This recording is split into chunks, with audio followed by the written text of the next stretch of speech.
Napoleon Hill's Think and Grow Rich has been a seminal work in the personal development genre since its publication in 1937. Outlining a philosophy of success, Hill put forth 13 fundamental principles to wealth creation and life fulfillment. This comprehensive chapter-by-chapter analysis is meant to give you a comprehensive overview of Hill's concepts and teachings. It is the ultimate guide and companion to Hill's seminal work. Whether you're already familiar with Think and Grow Rich or discovering it for the first time, this study serves as an invaluable resource for internalizing the key ideas presented by Hill. They allow you to fully grasp the theories around transforming thought into tangible riches. From cultivating desire and unlocking the power of the mastermind to overcoming procrastination and recognizing opportunity, the summaries cover all the mental frameworks necessary for achieving your grandest ambitions. Let these insights seep into your consciousness and inform your habits, decisions, and visualization practices. Use it as inspiration for the life you dream to live, and allow it to spark bold action towards financial freedom and personal fulfillment. If absorbed properly, the wisdom across these 15 chapters has the power to profoundly transform your life. Before we dive in, don't forget to hit the subscribe button to stay updated with our latest videos. In Chapter 1 of Napoleon Hill's Think and Grow Rich, we are immediately introduced to the compelling story of Edwin C. Barnes, a man whose burning desire to work with Thomas Edison exemplifies the book's core message. Barnes, starting with nothing but his unyielding determination, transformed his thought into reality, proving Hill's thesis, thoughts are things. Barnes's journey from an ordinary man to Edison's business partner illustrates the power of clear, persistent desire and unwavering faith. Hill presents this narrative to emphasize that our deepest aspirations can materialize through focused thought and persistence. Hill then shifts to the tale of R.U. Darby and his uncle, who quit mining gold just 3 feet from a significant vein. This story serves as a powerful metaphor for persistence, highlighting how close we often are to success when we choose to give up. Darby's later success in life insurance, driven by his realization from the mining experience, underscores the importance of perseverance and learning from failure. The chapter further explores the concept of success consciousness versus failure consciousness. Hill argues that our mental attitude shapes our ability to achieve wealth and success.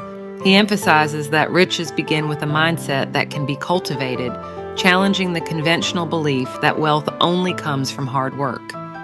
Hill then references William Ernest Henley's famous lines from Invictus to underline the idea that we have the power to control our thoughts and, by extension, our destiny. He elaborates on how our brains can magnetize and attract the resources and opportunities aligned with our dominant thoughts. As we reach the end of the chapter, Hill prepares us for the comprehensive exploration of his 13 principles of success, which are the power of desire, faith, autosuggestion, specialized knowledge, imagination, organized planning, decision, persistence, the power of the mastermind, the mystery of sex transmutation, the subconscious mind, the brain, and the sixth sense. He shares personal anecdotes and sets the stage for an in-depth look at each of these concepts, which form the backbone of Hill's formula and philosophy for achieving wealth and accomplishing your goals.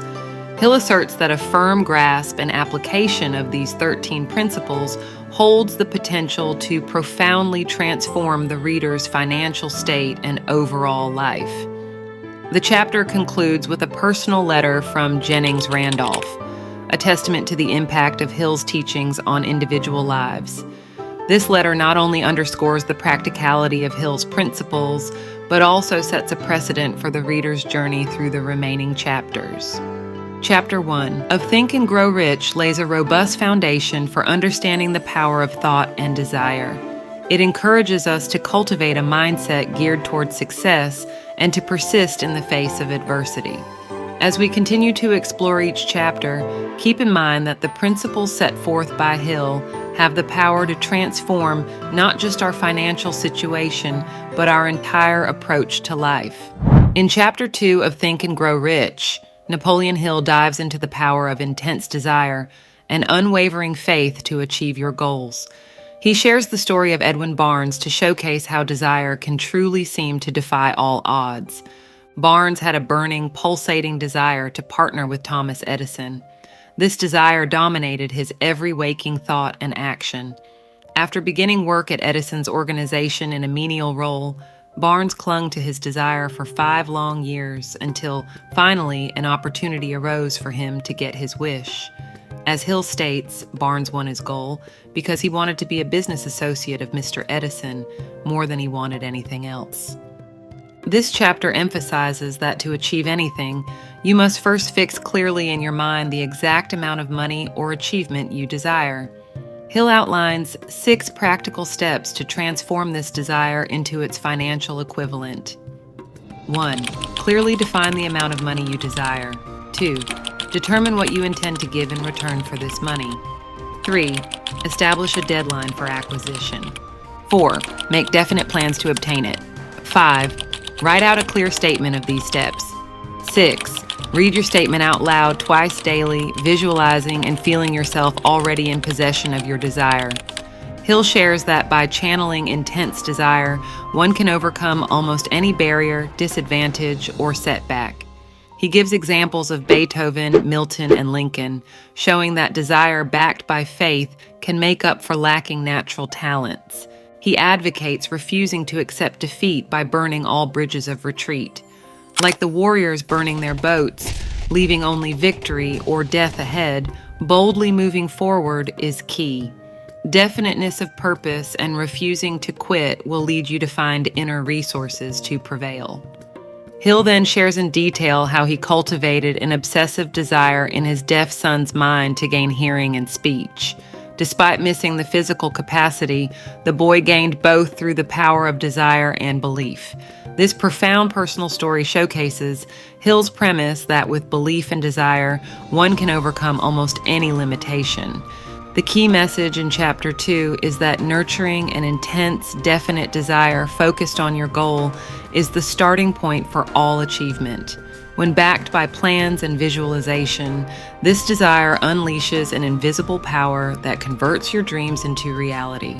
In Chapter 3, Napoleon Hill lays the foundation for understanding how faith is the catalyst in turning our deepest desires into tangible realities. Let's explore how he articulates this concept and what it means for us.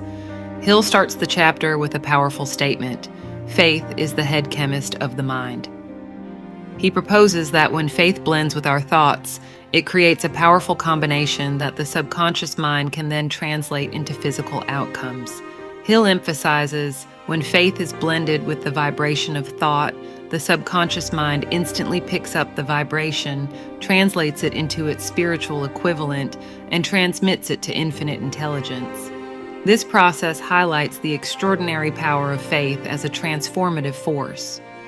According to Hill, the most potent emotions, faith, love, and sex, are essential for coloring our thoughts in ways that make them more powerful. He points out, the emotions of faith, love, and sex are the most powerful of all the major positive emotions. When these are mixed, they create a direct line of communication between the finite mind of man and infinite intelligence. One of the chapter's pivotal messages is how to develop faith. Hill introduces the concept of auto-suggestion as a means to instill faith within ourselves. He asserts faith is a state of mind which may be induced or created by affirmation or repeated instructions to the subconscious mind through the principle of auto-suggestion. This process involves telling ourselves something repeatedly until it becomes a deep-seated belief. Hill warns that the subconscious mind doesn't distinguish between positive and negative thoughts.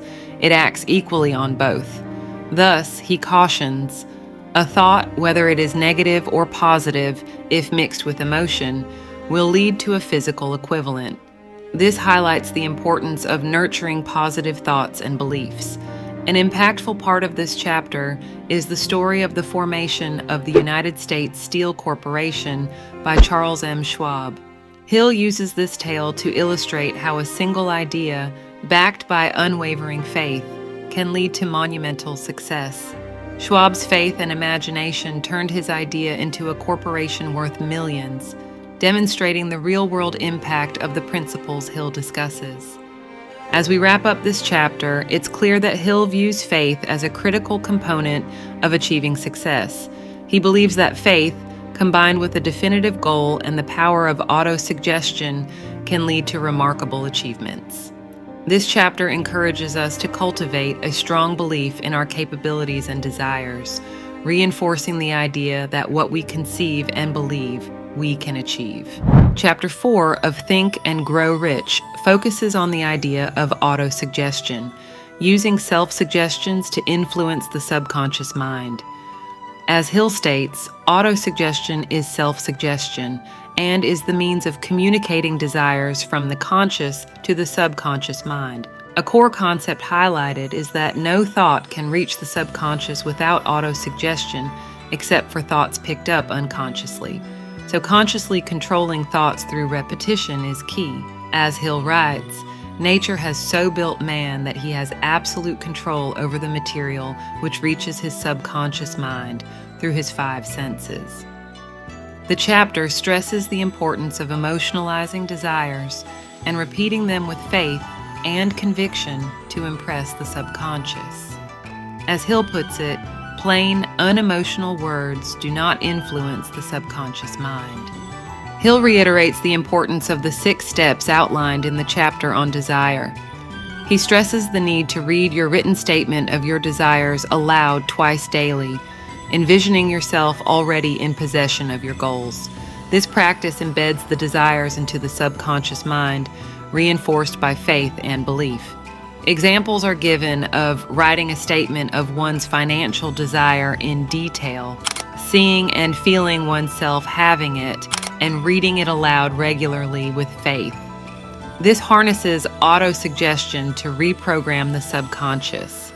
A significant part of Chapter 4 is devoted to the power of faith in combination with autosuggestion. Hill argues that faith is a critical element in convincing the subconscious mind to act on your suggestions. He suggests that a lack of faith and persistence is the primary reason many people fail to achieve significant results through autosuggestion. The key message is realizing the ability to master one's financial destiny by influencing the subconscious through emotionalized desire statements, affirmations, and visualizations. This chapter contains the heart of Hill's method for wealth creation through the power of the mind. Chapter 5 opens with a powerful statement. There are 2 kinds of knowledge. One is general, the other is specialized. Hill immediately sets the stage for a profound discussion on the nature of knowledge and its direct impact on our ability to acquire wealth. But it's not just any knowledge, it's specialized knowledge that Hill champions as a cornerstone of financial success. He makes a sharp distinction between general knowledge, broad, non-specific, and not necessarily practical, and specialized knowledge, which is focused, practical, and directly applicable to one's goals.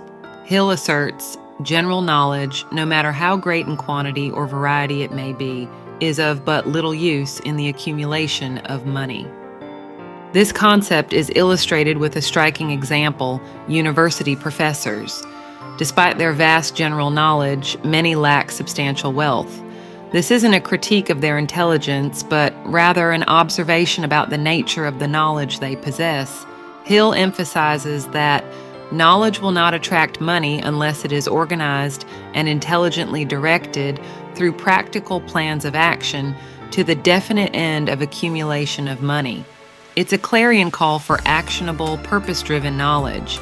The chapter then delves into an intriguing story about Henry Ford, who, despite his limited formal education, was a titan of industry. Hill recounts Ford's famous libel lawsuit, where Ford's lack of general knowledge was targeted. Yet, Ford's response was telling.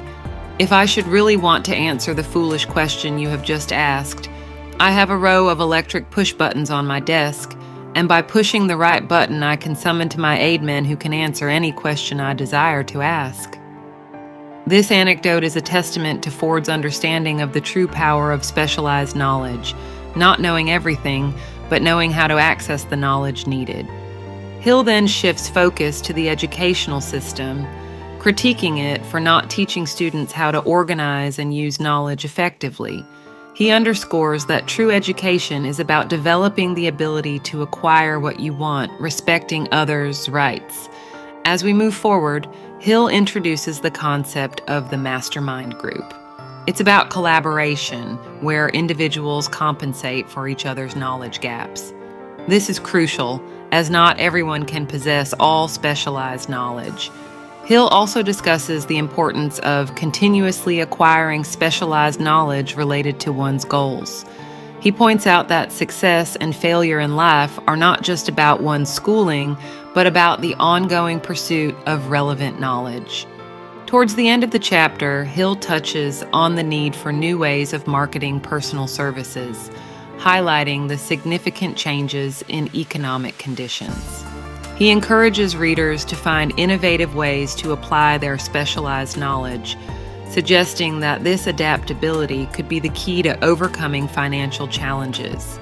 In summary, Chapter 5 of Think and Grow Rich is a powerful exposition on the value of specialized knowledge. It's not just what you know, but how you use what you know that counts. Hill urges us to seek, organize, and intelligently apply knowledge towards our specific goals, especially if those goals involve the accumulation of wealth. As we close this chapter, remember Hill's words. The person who stops studying merely because he has finished school is forever hopelessly doomed to mediocrity. Let's take this as a call to action, to continuously learn, grow, and apply our specialized knowledge to achieve our greatest ambitions. Chapter 6 emphasizes the power of imagination as a critical step towards achieving riches. The author argues that imagination is the space where all plans are created, shaped, and brought to action. Let's start by understanding the core message of this chapter. The imagination is literally the workshop wherein are fashioned all plans created by man. Hill emphasizes that every achievement begins with an idea that takes shape in the imagination. It's a space where desires transform into their physical counterparts. Hill categorizes imagination into two distinct types, synthetic and creative. First, synthetic imagination. Hill explains, through this faculty, one may arrange old concepts, ideas, or plans into new combinations.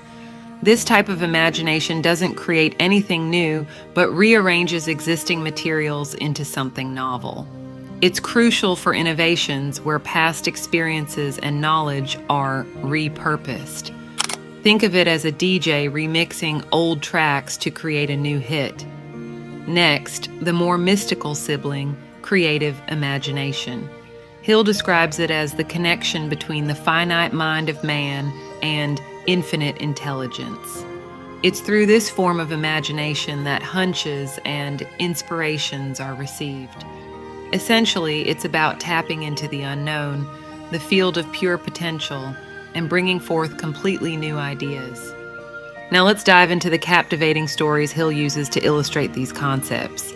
First, the story of the enchanted kettle. It begins with a country doctor selling a kettle, a wooden paddle, and a secret formula to a young pharmacist for $500. This young man, Asa Candler, saw beyond the physical objects. He recognized an idea with potential. That idea, fueled by his imagination and effort, transformed into Coca-Cola, one of the world's most famous beverages. This story isn't just about a lucky break. It's about seeing potential where others see the ordinary. Then there's the inspiring tale of Dr. Frank Gonzalez.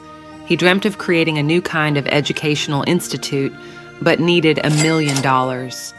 His relentless focus and the power of his imagination led him to deliver a sermon titled, "What I Would Do If I Had $1 Million." This caught the attention of Philip D. Armour, who was moved by Gonzalez's vision and determination and provided him the needed funds. This story is a testament to the power of a clear and definite purpose, driven by a burning desire and the imagination to bring it to life. These stories underline a critical message. Our only limitation, within reason, lies in the development and use of our imagination. Hill states, man's only limitation, within reason, lies in his development and use of his imagination. We are only beginning to harness this power, and much like muscles, our imaginative faculties become stronger with use. As we reflect on Chapter 6, remember that imagination is not just a tool for artists and dreamers. It's a practical, powerful instrument for anyone who wishes to transform their desires into reality. Whether you're an entrepreneur, a student, or in any other walk of life, embracing and nurturing your imaginative power can open doors to possibilities previously unimagined. In conclusion, Chapter 6 of Think and Grow Rich isn't just about understanding the role of imagination. It's an invitation to actively engage and strengthen this incredible faculty to create a life of richness and fulfillment. Remember, whatever the mind of man can conceive and believe, it can achieve. With imagination as your workshop, the possibilities are limitless. Chapter 7 is the heart of the journey towards riches, where your burning desires begin their transformation into reality. Let's delve into the vital steps and principles laid out by Hill in this pivotal chapter. Hill starts by reminding us that every achievement begins with a desire. But how do we transform this desire into wealth? The answer lies in detailed, practical planning. You have learned that everything man creates or acquires begins in the form of desire, Hill states, setting the stage for the transformative process. Firstly, Hill emphasizes the power of collaboration. He introduces the concept of the mastermind, a group of individuals working in harmony towards a common goal. Ally yourself with a group of as many people as you may need for the creation and carrying out of your plan, advises Hill. It's not just about gathering a team, it's about fostering an environment of mutual respect and shared vision. But what does this alliance entail? Hill doesn't leave us guessing. He stresses the importance of offering mutual benefits. It's a give-and-take relationship. You must consider what advantages you can provide to your team members in exchange for their cooperation. Remember, no one will work indefinitely without some form of compensation, Hill reminds us. Regular meetings are the next pillar. Hill advises meeting with your mastermind group at least twice a week.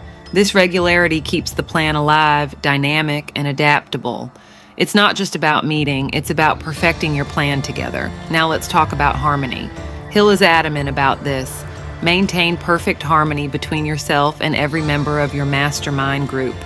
Without harmony, the mastermind principle cannot function. It's like an orchestra playing in sync. Each member's contribution is crucial, and harmony amplifies their collective power.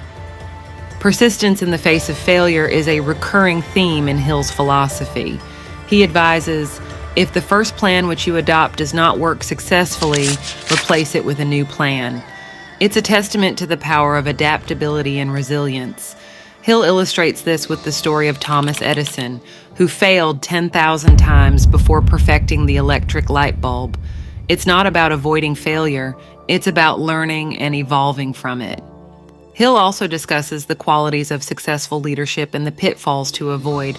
He lists attributes like unwavering courage, self-control, a keen sense of justice, and definiteness of decision and plans. Each quality is a cog in the machinery of effective leadership. As we wrap up this chapter, let's reflect on the American way that Hill describes. He views the capitalist system as a fertile ground for opportunities, emphasizing the need to give value in order to receive value. It's a reminder that our actions, our plans, and our willingness to contribute meaningfully are what truly pave the path to riches. In summary, Chapter 7 of Think and Grow Rich isn't just about planning. It's a blueprint for turning desires into actionable, achievable goals. It teaches the importance of cooperation, adaptability, and the relentless pursuit of one's objectives. As Hill himself puts it, plan your work and work your plan. Napoleon Hill begins Chapter 8, which discusses a crucial step towards riches, with a striking statement. Accurate analysis of over 25,000 men and women who had experienced failure disclosed the fact that lack of decision was near the head of the list of the 30 major causes of failure. This isn't just a theory, it's a fact grounded in extensive research. Procrastination, the opposite of decision, is dubbed a common enemy that we must all conquer. Hill emphasizes that the power to decide swiftly and firmly is not just a trait of the successful, it's a necessity for anyone who seeks achievement. Let's consider the findings of Hill's analysis of several hundred people who had accumulated fortunes well beyond the $1 million mark. The common thread: they all had the habit of reaching decisions promptly and changing these decisions slowly, if at all. Henry Ford serves as a prime example here. Ford's quick decision-making and slow retraction, especially with his famous Model T, is highlighted. Despite being considered obstinate and facing criticism for not changing his model, Ford's firm decisions yielded him a huge fortune. But what does this mean for us? Hill urges us to understand that those who fail to make money have the habit of making decisions, if at all, very slowly and changing them quickly and often. It's a clear contrast. The decisive reap success, while the indecisive flounder in failure. Hill also warns about the dangers of being influenced by others' opinions. He states, "If you are influenced by opinions when you reach decisions, you will not succeed in any undertaking." It's a call to trust our own judgment and avoid being swayed by the myriad of opinions that surround us. But how do we apply this principle? Hill advises us to keep our own counsel and rely on a mastermind group, a select few who are in complete sympathy and harmony with our purpose. This group is not just a sounding board, they are partners in our journey toward success. Hill then takes us through a historical journey, showcasing how decision-making shaped history. He speaks of the American Revolution, where the decisions of a few set the course for a nation. From Samuel Adams' unwavering stance against British troops to the signing of the Declaration of Independence, each step was a decision marked by courage and conviction. What's remarkable is Hill's ability to connect these historical events to the principles he's teaching. He points out that the power which gave this nation its freedom is the self-same power that must be used by every individual who becomes self-determining. It's a powerful reminder that the principles of success are universal and timeless. In conclusion, Hill circles back to the importance of decisiveness in every aspect of life. He criticizes the educational system for not fostering this trait and suggests that developing a habit of definite decision is crucial for achieving one's goals. As we wrap up this chapter, remember, it's not just about making decisions. It's about making them promptly and changing them slowly. This principle, as Napoleon Hill shows us, is not just a path to riches. It's a pathway to personal fulfillment and success. Chapter 9 of Napoleon Hill's Think and Grow Rich unveils the secret ingredient to converting desires into their monetary equivalent: persistence. Persistence is an essential factor in the procedure of transmuting desire into its monetary equivalent. This opening line sets the tone for the entire chapter. Hill stresses that persistence, supported by the power of will, is indispensable in achieving success. Let's understand why persistence is so crucial. Hill explains that willpower and desire form an irresistible pair. Men who amass great fortunes, often labeled cold-blooded or ruthless, are actually exemplars of willpower mixed with persistence. This persistence is what drives them to follow through with their plans, despite obstacles. Henry Ford, often misunderstood as ruthless, is a prime example. His commitment to his Model T was not stubbornness, but a demonstration of persistence. This trait is so rare that Hill equates it to what carbon is to steel in the human character. an element that gives strength and resilience. The chapter then presents a stark reality.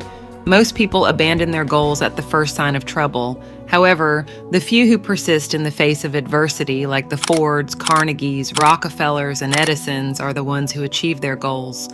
Hill challenges the reader, stating that their persistence will be tested as they begin to apply the 6 steps outlined in the second chapter. This is where one's true desire to succeed is measured. Hill's direct address here is a call to action, urging us to examine our commitment to our goals. An important concept introduced in this chapter is the money consciousness. Hill explains that just as poverty consciousness can develop without effort, a mindset oriented towards wealth must be cultivated deliberately. This cultivation is through persistent, positive habits. Hill provides a list of symptoms indicating a lack of persistence, including failure to define clear goals, procrastination, and indecision. He emphasizes the importance of overcoming these to achieve success. The power of persistence is further illustrated through inspiring stories of individuals like Fannie Hurst, Kate Smith, and Eddie Cantor, who overcame immense challenges through persistent efforts. One of the most compelling parts of this chapter is the story of King Edward VIII and Wallace Simpson. Hill uses their saga to illustrate the extreme power of persistence. Their story is not just a tale of love, but a demonstration of persistence against formidable societal pressures. King Edward VIII, who ascended to the British throne in 1936, fell deeply in love with Wallace Simpson, an American divorcee. This relationship was controversial, defying the conventions of the British monarchy and facing severe opposition from the government, the church, and the public. Undeterred by the immense pressure and the threat to his kingship, King Edward VIII made the monumental decision to abdicate the throne for the woman he loved. This historical act of abdication in 1936, driven by personal conviction and love, is a testament to Edward's unwavering persistence, proving that true commitment often requires challenging entrenched norms and making profound personal sacrifices. As we reach the end of the chapter, Hill leaves us with a profound thought. Persistence is a state of mind, therefore it can be cultivated. This statement encapsulates the essence of the chapter, that persistence is not an innate trait, but something we can develop and strengthen over time. Chapter 9, with its blend of practical advice, psychological insight, and inspiring anecdotes, is a roadmap to cultivating the persistence necessary to turn dreams into reality. In Chapter 10 of Think and Grow Rich, Napoleon Hill introduces us to the vital principle of the mastermind, the coordinated collaboration of knowledge and effort among individuals working in harmony towards a definite goal. Hill firmly believes that no individual can achieve great power, essential for financial success, without leveraging the mastermind. Hill starts by discussing the essence of power in the accumulation of wealth. He describes power as organized and intelligently directed knowledge, a force that transforms aspirations and plans into tangible action and results. This concept is pivotal as it underscores the importance of not just having information, but utilizing it effectively. Delving deeper into the sources of this power, Hill identifies 3 core pillars: infinite intelligence, a profound source accessible through creative imagination; accumulated experience, the vast pool of human knowledge found in history and education; and experiment and research, the ever-evolving frontier of human discovery and innovation.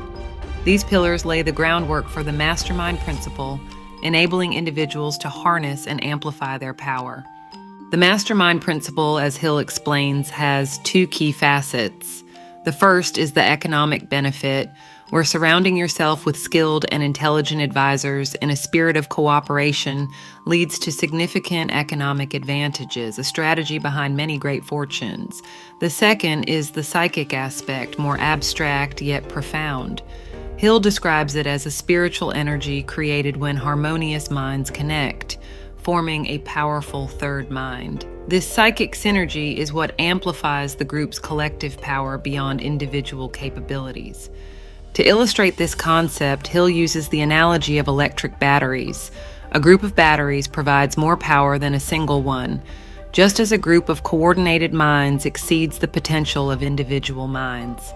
This is evident in real-life examples like Henry Ford's alliance with Thomas Edison, Harvey Firestone, and Luther Burbank, as well as Gandhi's mobilization of millions towards a common goal. These stories exemplify the practical application and tremendous impact of the mastermind principle. In essence, Hill's message in Chapter 10 is profound yet clear. To harness true power and achieve significant wealth, one must engage with the mastermind principle. It's not just about aligning with other brilliant minds, but effectively organizing and directing the collective pool of knowledge towards a unified objective. When we do so, we unlock a level of potential and success that far surpasses our individual capabilities. This is the power of the mastermind, a cornerstone in the journey towards riches and success as outlined by Napoleon Hill. Chapter 11 focuses on what Napoleon Hill calls sex transmutation. Hill theorizes that, at its core, human motivation and achievement revolves around our most primal urge, our sexual desire. But he also believed that with focus, willpower, and transmutation, this base desire can be redirected away from pure physical indulgence into pure creative genius. As Hill puts it, the emotion of sex contains the secret of creative ability. He considered it the number one human motivator bar none, more powerful than even the desires for money, fame, or power over others. Now, Hill isn't suggesting we all take vows of celibacy. In fact, he warns strongly against repressing the sexual urge completely. But he provides example after example of influential figures throughout history who redirected their sexual energy towards artistic, scientific, or commercial endeavors to tremendous success. As Hill explains, when driven by this desire, men develop keenness of imagination, courage, willpower, persistence, and creative ability unknown to them at other times. Some of the examples he gives are legendary contributors in their fields, like George Washington, Thomas Jefferson, Napoleon Bonaparte, William Shakespeare, Abraham Lincoln, Ralph Emerson, Oscar Wilde, and even more contemporary figures like Henry Ford and Thomas Edison. Hill cites case after case where an intelligent, charming woman acted as muse and inspiration to unleash a torrent of productive genius in her partner. So, what does Hill suggest? First, that this desire to please and impress the opposite sex is likely the strongest motivator men feel in their professional lives. It sharpens their determination, makes them receptive to new ideas, and leads them to previously unfathomed heights of success. Therefore, the ability to transmute sexual energy into productive work is the defining trait of many of history's great geniuses, but it requires enormous willpower and the ability to remain focused on higher order ideals and endeavors rather than baser physical indulgence. The concept of sex transmutation is provocative, though Hill's attitudes reflect early 20th century sensitivities.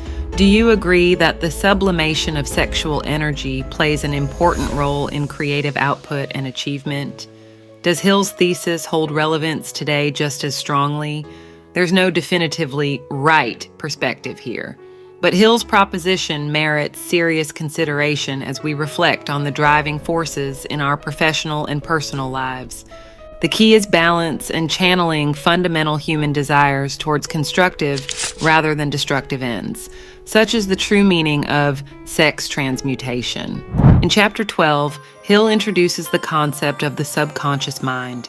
He describes it as a field of consciousness that stores all of our thoughts, impressions, and memories, which can later be recalled or tapped into. Hill states that we can voluntarily choose to plant thoughts or desires into our subconscious mind, which will then work constantly to translate those thoughts into their physical equivalent in the real world. He sees the subconscious as the connector between our conscious mind and infinite intelligence. The subconscious works day and night and draws on invisible forces to materialize the desires we feed into it. usually through the most practical means available. We can't fully control the subconscious, but we can influence it through the thoughts and desires we consciously choose to plant. Hill stresses the importance of positive thinking and the utilization of the subconscious mind in realizing one's desires. Negative thoughts, if not mastered, can feed the subconscious mind, leading to undesirable outcomes.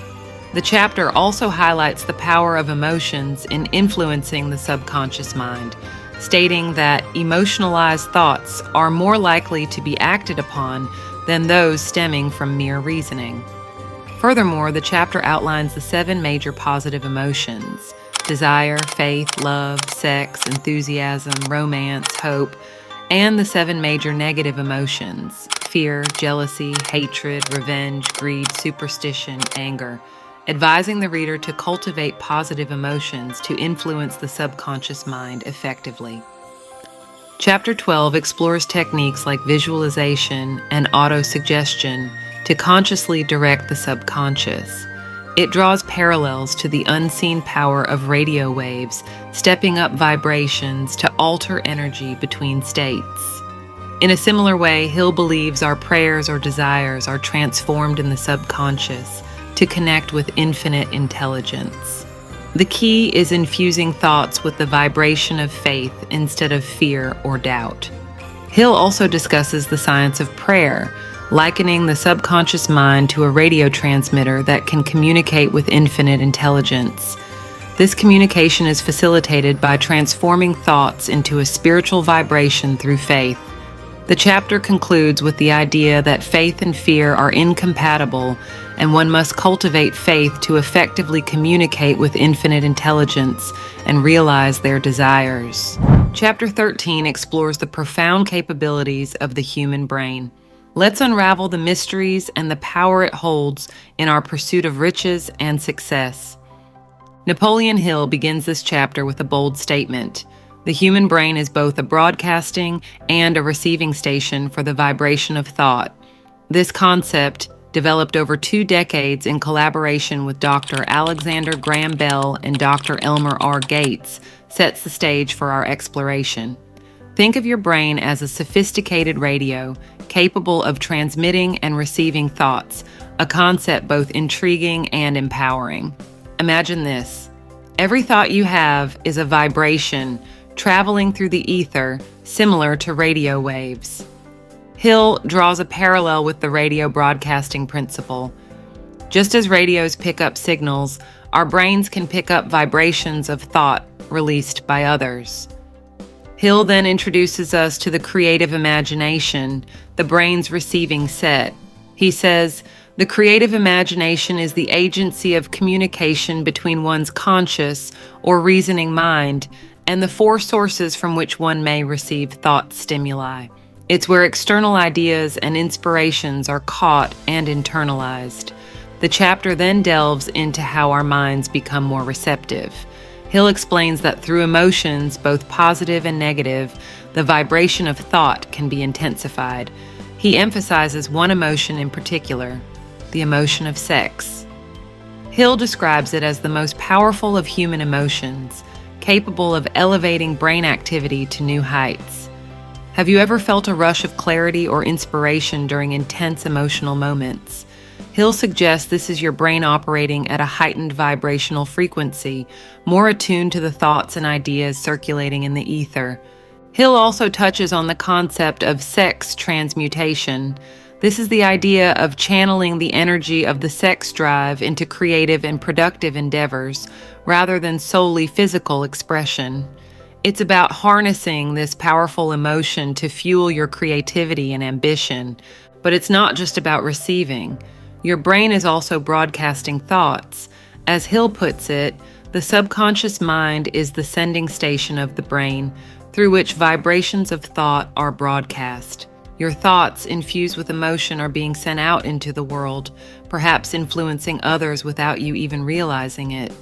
As we near the end of the chapter, Hill reflects on the power of intangible forces. He states, the greatest forces are intangible. This is a reminder that just because something can't be seen or touched doesn't mean it isn't powerful.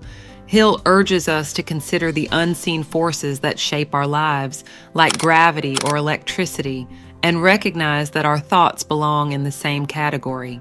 Hill concludes with a thought-provoking idea. Perhaps we shall learn, as we pass through this age, that the other self is more powerful than the physical self. This other self could be our subconscious mind, our intuition, or our collective consciousness. Chapter 13 of Think and Grow Rich isn't just a chapter. It's an invitation to see the brain as a tool of immense power in our quest for success. It asks us to consider the unseen, to harness our emotions, and to tap into the universal broadcast of thoughts. As we continue our exploration of this timeless book, let's keep these insights close to our hearts and minds. Chapter 14 takes us into the realm of the extraordinary, the sixth sense. This is the 13th and final step toward riches, a step that Hill describes as the pinnacle of his philosophy. Napoleon Hill introduces the sixth sense as a mystical, almost magical concept. The 13th principle is known as the sixth sense, through which infinite intelligence may and will communicate voluntarily without any effort from, or demands by, the individual. This is not just another sense, but a portal to infinite intelligence, a bridge to wisdom far beyond our ordinary comprehension. The sixth sense, according to Hill, is an elusive and mysterious faculty. It's a part of the subconscious mind, akin to what he calls the creative imagination. Hill describes it as the receiving set, where ideas, plans, and thoughts flash into the mind. These flashes, he says, are what we often call hunches or inspirations. But Hill makes it clear, the sixth sense defies description. It's a concept that can't be fully grasped without first mastering the other 12 principles of his philosophy. It's a blending of the mental and the spiritual, a channel through which our finite minds can touch the fabric of infinite intelligence. Hill shares a personal technique that helped him tap into this elusive sense. He speaks of imaginary council meetings with historical figures like Emerson, Lincoln, and Edison. Each night, he would hold these meetings in his mind, seeking to absorb their strengths and insights. Every night, over a long period of years, I held an imaginary council meeting with this group whom I called my invisible counselors. These meetings, Hill explains, were more than mere fantasies. They were exercises in character building, tools for personal transformation. Through these visualizations, Hill felt he was drawing upon a collective reservoir of wisdom, tapping into the sixth sense to guide his thoughts and actions. But what can the sixth sense do for you? Hill suggests that this sense can warn you of dangers and illuminate opportunities. It's like having a personal guardian angel, as he puts it, to open the doors of wisdom. This sense, Hill believes, is not just a part of human experience, but a direct line to a higher intelligence. Yet Hill doesn't stray far from practicality. He acknowledges that the concept of the sixth sense might be hard to accept, but he urges readers to consider the incredible potential of a sense that connects us with a universal intelligence. This much the author does know, that there is a power or a first cause or an intelligence which permeates every atom of matter and embraces every unit of energy perceptible to man. Chapter 14 of Think and Grow Rich is an invitation to open our minds to the possibility of a deeper, more profound sense of perception. It encourages us to explore beyond the tangible and to consider the extraordinary capabilities of our own minds. As we conclude our journey through this chapter, let us ponder the untapped potential of our sixth sense. The 15th and final chapter of Napoleon Hill's Think and Grow Rich delves deep into the mental barriers that often prevent us from achieving our full potential. Let's unravel these insights together. Hill begins with a powerful statement. Before you can put any portion of this philosophy into successful use, your mind must be prepared to receive it. This sets the stage for understanding that success isn't just about actions. It's fundamentally about mindset. The chapter emphasizes 3 core enemies to success: indecision, doubt, and fear. These negative forces are closely interlinked and must be conquered for the mind to function at its highest potential. Indecision is the seedling of fear, Hill writes. This profound observation suggests that our hesitation breeds doubt, which in turn crystallizes into fear. It's a slow, often unnoticed process, but it's crucial to be aware of it. Now let's dive into the 6 basic fears Hill identifies, which he believes every human experiences to some degree. First, the fear of poverty. It's described as the most destructive, deeply ingrained due to our inherited tendencies. The fear of poverty goes beyond just financial loss. It's a fear of loss of dignity, of status, and of security. Hill vividly describes how this fear can paralyze reason and destroy ambition.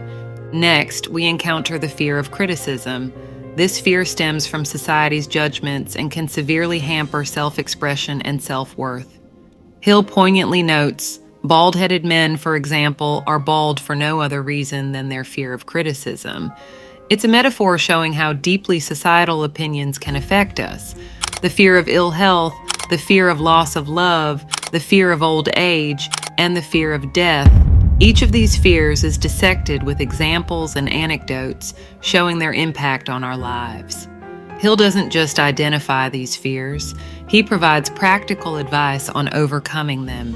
For instance, he suggests that the fear of ill health often arises from negative self-suggestion and can be battled with positive thinking and proactive health management.